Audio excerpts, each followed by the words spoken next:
আরে ভাই এরা তো ভালোই খেলতেছে। এই মন ওই দেখো দুটাতে খেলতেছে।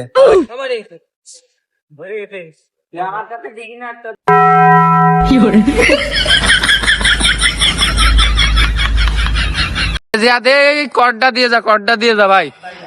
কিরে ভাই তুই খেলবি কবি? তা কডটা দে। আমি অনেকক্ষণ দাঁড়ায় রয়েছি, আমার একটু খেলতে নিতি, একটু সাইডে খেলতে নিবি আমারে। আপনার ব্যাট নেই, ভেদার নেই, কিরকম খেলতে নেবো আমরা? ব্যাট আছে, অনেক সুন্দর দামি ব্যাট আছে আমার। দেখো নিয়ে আয় দেখি। এ তোর ব্যাটটা তাহলে নিয়ে আই, আমরা খেলি। ব্যাটে শর্ট পড়িছে, যা। এই যে ব্যাট নিয়ে আইছি, সবচেয়ে ভালো ব্যাট নিয়েছি, আমার বাড়িতে নিয়ে আইছি। বাপ রে বাপ, এই ব্যাট আনছে। তুই কি এটাতে 6 মারবি, না স্টেডিয়ামে খেলতে যাবি, না মানুষ মারবি? আচ্ছা নে, ওরে ওই দিয়ে খেলতি নে।